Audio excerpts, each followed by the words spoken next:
Title: The Keeper of Secrets. In the shadowed halls of the SCP Foundation, cloaked in secrecy, where the unthinkable lurked behind every steel door, intern Clara James had just begun her second week. Her excitement was palpable. She had studied the Foundation's extensive catalog of anomalies and had even seen a few. But little did she know that curiosity can be a double-edged sword, especially in a place where knowledge could consume you whole. Clara's supervisor, Drive, Eliza Miles, was an expert in anomalous objects, and her lab was filled with strange artifacts. One rainy afternoon, while Clara was sorting through endless files and reports, she noticed a barred door labeled *SCP-4X.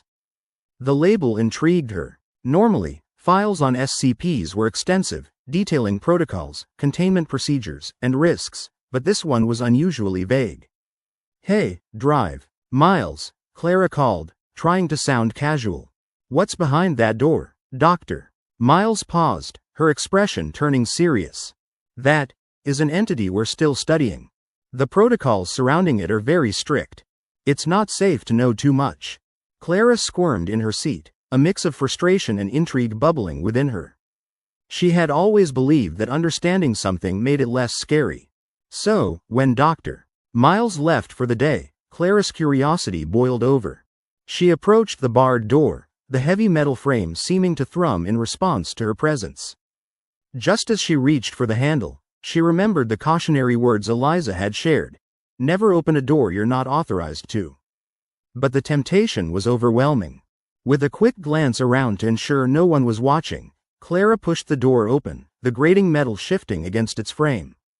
Inside the room was darkness adorned only by the faint blue glow of a single light bulb, revealing a large silver cube resting in the center. It hummed softly, pulsating rhythmically as if it were alive. Uncertainty swept over Clara, but she took a step closer, unable to resist the source of her awe and hesitation. Suddenly, the air shifted. Shadows thickened, creeping along the corners of the room, curling around her like a tightening noose. The glowing cube began to vibrate, the hum deepening into a low, resonant tone that sent vibrations through her bones.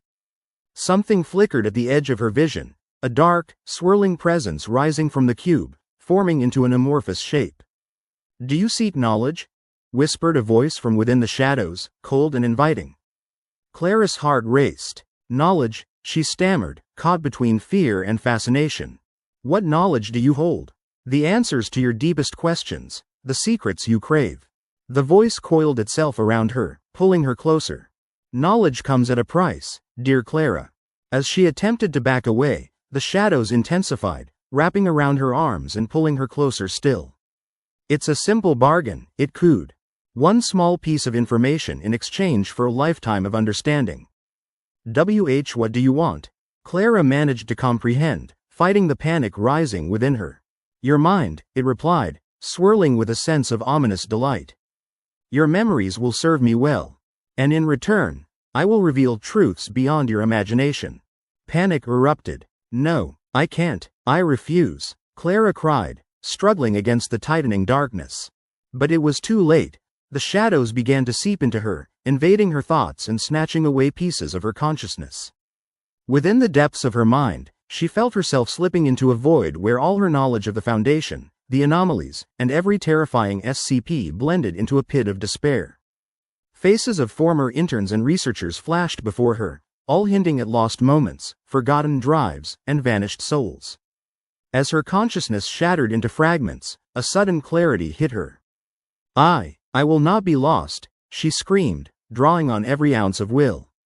"This is my knowledge." With a burst of determination, Clara reached out, grasping for her identity amidst the chaos.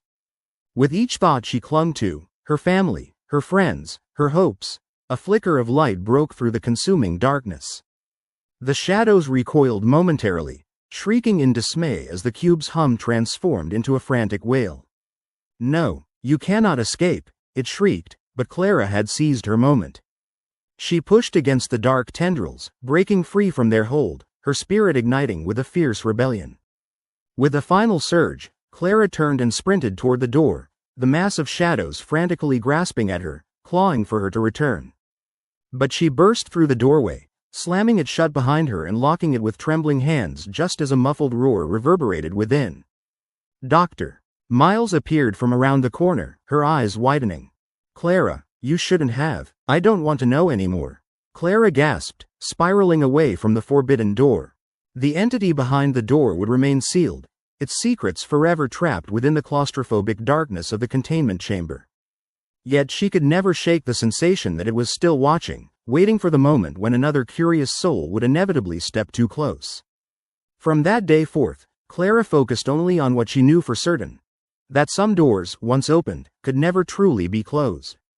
And some secrets were meant to stay hidden, even behind the steel walls of the SCP Foundation.